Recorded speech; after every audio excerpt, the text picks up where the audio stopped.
presidencial de nuestra compañera Miriam Bregman, con el PPS en el Frente de Izquierda, porque pensamos justamente que Miriam es una referente muy importante de las luchas que venimos dando desde hace años desde la izquierda, tanto en los derechos humanos, donde ella ha estado presente en cada pelea, enfrentando a los genocidas en los juicios de lesa humanidad, como el juicio de Checolás, donde desapareció Jorge Julio López, la denuncia del espionaje del Proyecto X bajo el gobierno de Cristina Kirchner, bajo el gobierno de Macri, también denunciando la persecución y los espionajes, también en la lucha de las mujeres, ¿no? Una gran lucha en nuestro país que ha trascendido fronteras, y creo que también ha sido una voz muy potente desde la izquierda como parte de ese movimiento, y en la lucha de las trabajadoras y de los trabajadores como abogada, por un lado, desde el año... desde hace mucho. Desde hace mucho, bueno, no, pero en el 2002, particularmente 2001, 2002, en las fábricas recuperadas, donde los trabajadores necesitaban el asesoramiento, y bueno, Miriam estuvo ahí desde siempre, y luego, bueno, poniendo el cuerpo en la lucha, lo estuvimos haciendo juntos en muchos lugares, muchas peleas, sufrimos la represión, las causas que nos armaron por estar apoyando a los trabajadores del PSICO, por defender a los jubilados del gobierno de Macri, y muchas peleas en defensa, digamos, también del ambiente, en las peleas socioambientales.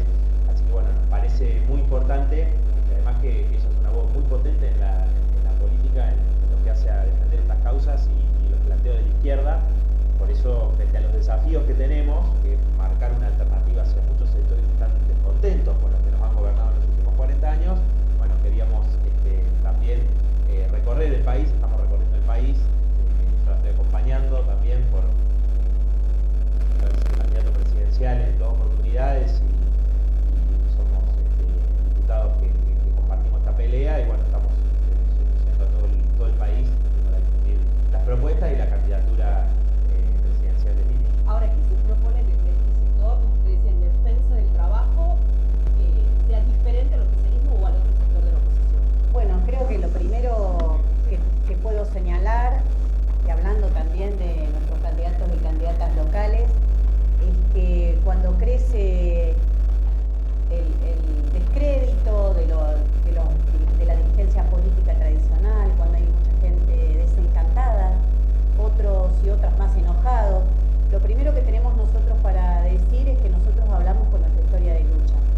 Podemos dar cuenta de cada una de las cosas que hicimos año por año en nuestra militancia, en qué peleas participamos, a quiénes apoyamos, qué defendimos y a qué cosas nos opusimos.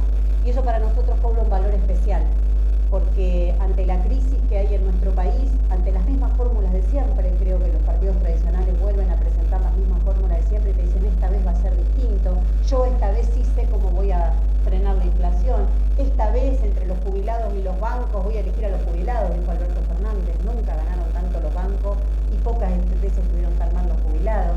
Entonces creo que frente a todo eso, tener de qué hablar, tener que mostrar una historia de lucha frente a candidatos que los construyen desde los medios, que porque gritan, se despeinan un poco, se quieren mostrar rebeldes, uno no se olvida que Milei fue gerente de una FJP, de esas que estafaron a los jubilados de este país, que no votó la moratoria jubilatoria hace 2 días.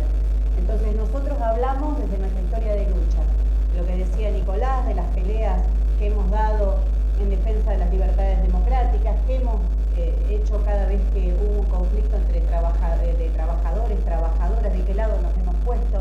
Eso me parece que cobra un valor especial cuando crece ese descontento con la dirigencia política más tradicional. Proyectos y peleas tenemos muchos.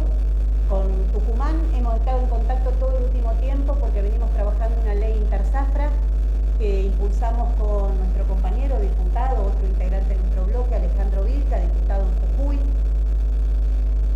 Alejandro comenzó a decirnos de hace mucho tiempo que en Jujuy necesitamos una ley interzafra porque los trabajadores, los cosecheros, trabajan unos meses y después el resto del año hacer changas sin derechos.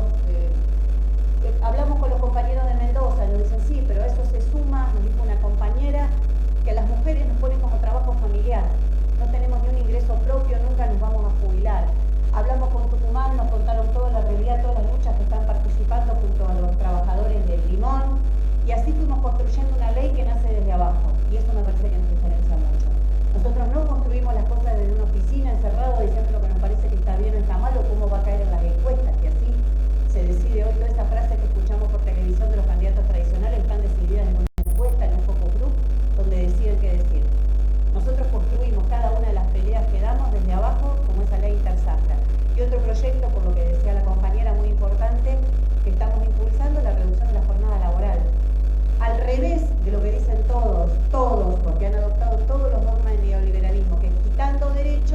se va a generar más trabajo. Eso no es así. Si históricamente se demostró que es falso, porque en la Argentina ya lo vimos en el menemismo, un quite de derechos total, en la propia dictadura militar, que las leyes que más modificó fueron las leyes laborales, y el empleo cayó, se perdieron derechos, fue exactamente lo contrario. Hace muy poco lo hizo Bolsonaro en Brasil. Dijo lo mismo que se dice acá, que reformando las leyes laborales, que son muy rígidas, que son muy caras las indemnizaciones, iba a haber empleo para todos. Terrible, creció la desocupación, ustedes habrán visto lo que fue Brasil y Bolsonaro se tuvo que ir. Entonces nosotros somos los únicos que consecuentemente decimos lo contrario, que lo que necesita la Argentina es trabajo con derechos. Y por eso estamos impulsando una ley de reducción de la jornada laboral a 6 horas, con reparto de las horas de trabajo, esas horas de trabajo que quedarían libres, repartirla entre aquellos que hoy no tienen trabajo, que nadie cobre menos de lo que cuesta la canasta familiar, un derecho elemental, que con lo que vos trabajás puedas vivir, puedas mantenerte, y que nosotros hicimos todo un estudio con un equipo de compañeros economistas que demostraron que aplicando esa ley en las principales empresas del país, nada más, las más grandes, podríamos generar inmediatamente 1 millón de puestos de trabajo genuinos. Pero nos entretienen discutiendo la asistencia social, nos entretienen discutiendo cualquier cosa. Sí, la asistencia social sirve para una emergencia, pero los trabajadores y trabajadoras tienen derecho a tener un trabajo genuino con derechos, con aguinaldo, con vacaciones. Y esa es la propuesta que nosotros tenemos y decimos cómo se podría conquistar. Lo que pasa es que para conseguirla, la tienen que pagar los de arriba, y eso es lo que ninguno está dispuesto a hacer. Consulta, haciendo referencia a la aprobación de la moratoria condicional, unos que plantean que esto debería tener una reforma de base para aquellos que han trabajado, han hecho aporte y aquellos que no. Eso es falso, porque los que han trabajado y han tenido algún aporte tampoco van a cobrar exactamente lo mismo. Nosotros reconocemos y sabemos que la moratoria no es buena. No es buena como está redactada la ley. No es una buena ley. La armaron en el Senado, frente a todo lo que llegó y había que aprobarla por la emergencia. Pero la mayoría de los que se jubilan van a cobrar la mínima. Y hoy con la mínima no vivís. Entonces lo central de la discusión de la moratoria es que no nos permitieron algo que nosotros veníamos insistiendo y que Nicolás ha dado una gran pelea por eso, es que se discuta cuánto tiene que cobrar un jubilado o una jubilada. Pero creo que muchas de las críticas que se hacen son críticas de aquellos que no quieren que la gente se jubile.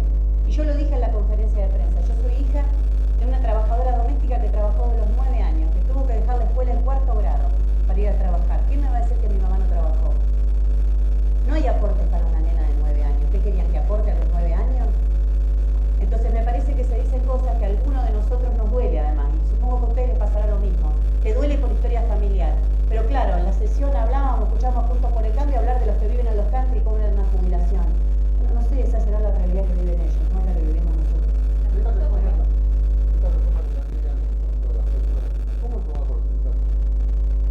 Bueno, en realidad los sindicatos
justamente se pueda unir a los sectores formales, ¿no? Ocupados formales con los informales, con los sectores desocupados, porque la salida no puede ser la asistencia de un plan potencial. Es algo que nosotros acompañamos las peleas, porque es algo de emergencia, pero se ha transformado en la única respuesta que da el Estado, gobierne quien gobierne, para millones de personas en Argentina, ¿no? O la precariedad del empleo. Y no puede ser que la tecnología avanza y las empresas han ganado millones. Tienen crecimiento político dado la situación que normalmente se da en procesos electorales que, no sé si no quiero contestar, se polarizan, se busca la polarización, trabajan en motivos materiales de ellos, llevan resultados, y bueno, se representa política como que no hay necesidad de la... Sí, se hace un gran esfuerzo por la polarización y como ya las coaliciones mayoritarias no pueden enamorar con sus ideas, se hacen elegir el menos malo. De hecho lo hicieron ley. En el año 94, cuando se pone el balotaje en la Constitución Nacional, se hace ley eso, que vos no elijas según tus convicciones, según tus ideas, tu pensamiento, no elijas a qué candidato querés, sino que tenés que elegir entre dos que te van a elegir, que son los que más votos sacaron. Bueno, creo que tiene que ver con un sistema capitalista que no tiene nada que ofrecer a los trabajadores, a los trabajadores, a las trabajadoras, y que te da a elegir todo el tiempo, elegir el que te parece menos peor, menos malo. Y así estamos, así estamos. Argentina está en una pendiente descendiente, a veces se recupera un poco, pero si vos mirás la línea del 83 para acá es una caída hacia abajo. Antes de la dictadura había un 4% de pobreza en Argentina, hoy supera el 40%. Son cifras que son escandalosas, que no nos podemos acostumbrar a eso. Y la izquierda no es títere del poder económico. Si hay algo que nosotros no somos, es títere del poder económico. Entonces en las campañas electorales, obviamente que nos cuesta todo el doble. Obviamente que no somos de aquellos candidatos y candidatas que promocionan como la solución. Nadie quiere escuchar que se pueden crear trabajos genuinos en las principales empresas del país, que se puede reducir la jornada de trabajo, que todos tenemos derecho a la educación, que todos tenemos derecho a la salud. Acá todo el tiempo la campaña es que hay que achicar, achicar, achicar. Bueno, mira, yo les voy a poner un ejemplo muy importante. Sergio Massa le dio 600.000 millones de pesos a los sectores más concentrados del agro con el dólar soja. La misma cifra que votaron en el Congreso reducirle al presupuesto para jubilaciones. ¿Quién lo necesita más ese dinero? ¿Los jubilados o los sectores concentrados del agro? Bueno, la izquierda es la única que denuncia eso no lo vas a escuchar en ningún lado. A pesar de todo eso, fuimos la tercera fuerza electoral. No fueron los liberales, no fueron ellos la tercera fuerza en las últimas elecciones. Pero te muestran que lo que como Milei fue tercero en la capital federal, fue tercero en el país. Bueno, no, hay un país más allá de la General Paz. No fue Milei la tercera fuerza nacional. Esper siempre salió abajo Nico. ¿Dónde lo vieron eso? ¿Dónde lo escucharon? Nunca, jamás salió arriba nuestro. ¿Dónde lo escucharon? Eso no se dice, te muestran como que la salida, que la tercera fuerza. Bueno, está bien, están invirtiendo mucho en que sean la tercera fuerza. La última elección al menos no lo fueron. Creo que la izquierda tiene un desafío muy grande. Por eso yo digo, hablamos de lo que hicimos siempre. Tiene un desafío muy grande, porque hay que decirle a esos trabajadores y trabajadoras que no hay salida votando lo mismo de siempre, que ya gobernaron. Gobernaron peronistas en sus distintas variantes, radicales, el macrismo, los liberales, ya gobernaron. Milei dice que su ídolo Cavallo ya estuvo en el Ministerio de Economía 2 veces, no murió. Estuvo con Menem, estuvo con De la Rúa, que de nuevo vamos a ir a eso.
comparte algunas ideas nuestras, pero la polarización que decían recién nos llevó en alguna elección a votar un mal menor. Bueno, pero así estamos, hasta acá llegamos con esa alternancia, ¿no?, de las dos coaliciones mayoritarias. Entonces, convocarlos a ellos que tienen bronca, que están desencantados, sabemos porque en el 2021 mucha de esa gente nos acompañó. Jujuy nos acompañó Alejandro Vilca, encabezó la lista del Frente de Izquierda, que obtuvo el 25% de los votos y tuvimos un diputado nacional. Lilian, después de encabezó la lista en la Ciudad de Buenos Aires, después de 20 años pudimos obtener una diputación en la Ciudad de Buenos Aires, ¿no? Nos acompañó, digo, mucha gente que habitualmente lo hace y otra gente que estaba realmente contenta, ¿no?, enojada, y nosotros queremos plantearle que nos acompañe a construir esta perspectiva, esta alternativa, porque la salida no va a ser por derecha, justamente, ¿no?, sino por izquierda, buscando que todos los recursos de la Argentina no se lo juguen 3 o 4, las ganancias no se las lleven los 4 olivos de siempre, como dijo Alberto que eso iba a pasar bajo tu gobierno. Bueno, siguió pasando, sino que sea realmente puesta al servicio de los trabajadores y las trabajadoras, y creo que, bueno, la verdad que vemos en Tucumán eso, y un Mansur que es parte de, como jefe de gabinete, bueno, el volumen político en realidad puede para votar de acuerdo con el fondo, para llevar adelante una política de ajuste, ¿no? Porque ha sido eso, y está es claramente uno de los responsables no solo de la política en Tucumán, sino también nacional. Buenas tardes, buenos días. Sí, por la primera parte de la pregunta, nosotros desde el Frente de Izquierda estamos intercambiando con las otras fuerzas que integran el Frente, particularmente desde el PTS. Los compañeros han propuesto mi candidatura, junto también con la de Juan José Paz, que es médico del Hospital Padilla, con trabajadores del sitio también que están entusiasmados con la idea de poder llevar a la arena política esta pelea que vivieron durante los últimos 2 años, por lo menos, mucho en las calles y en el sindicato. Bueno, también otros compañeros que van a acompañar las candidaturas de izquierda que propusimos en el PTS, docentes que vienen a haber copado la plaza Independencia. Yo les contaba a los chicos, mientras Mansur decía en la legislatura que la educación había sido la prioridad del gobierno, había 2.000 docentes en la plaza desmintiendo, repudiando la paritaria de miseria que acaban de firmar con la burocracia. Y así, entre todas las candidaturas que ofrecimos del PTS, junto con las que ofrecieron los compañeros del Partido Obrero y el MCT, aún estamos discutiendo cuál sería la mejor formulación para encarar las elecciones. Desde ya que hay un desafío concreto para el Frente de Izquierda en Tucumán, que tiene que ver con lo que decían los compañeros recién, con poder emerger en la provincia, con poder hacer historia en un sentido, después de muchísimos años, que exista la voz de la izquierda, una voz de abajo de los trabajadores y de las trabajadoras, en los municipios, en los consejos, en la legislatura provincial. Entendemos que es un desafío que es perfectamente alcanzable, sobre todo, bueno, después de las elecciones del 2019, donde además de estar cerca, en esta ocasión el Frente de Izquierda se sumó una fuerza más. Así que bueno, estamos encarando esa pelea con muchísimo entusiasmo, arrancando ahora, desde ya agradeciendo la visita de Nicolás y Miriam, que vinieron también a que lancemos un poco esta campaña, y yo particularmente voy a encabezar la lista de legisladores por la capital para junto con la militancia y la fuerza que hemos ido conquistando durante todos estos años, poder vencer el fraude de los acoples, que es básicamente el principal obstáculo que ha impedido que hasta ahora exista esta voz en la legislatura, ¿no? Yo les contaba a Nicolás y a Miriam cómo funcionan las elecciones provinciales, se organizaban los compañeros, pero el fraude de los acoples habla justamente de uno de los... es una expresión de cómo hicieron esta casta política tucumana, que no es solo peronista y bucista, sino también de Juntos por el Cambio, porque es un mecanismo al que acude el conjunto de las fuerzas que gobiernan la provincia, para poder perpetuarse, para poder seguir poniendo a los hermanos, a los primos, para mantener el nepotismo, digamos, como una práctica cotidiana en el régimen político, y para poder mantener todos estos cargos en una provincia que funciona básicamente al servicio de las empresas citrícolas, de los intereses de los dueños de los ingenios, de los terratenientes, y que van dejando a su paso un pendal de pobreza que es cada vez más angustiante, ¿no?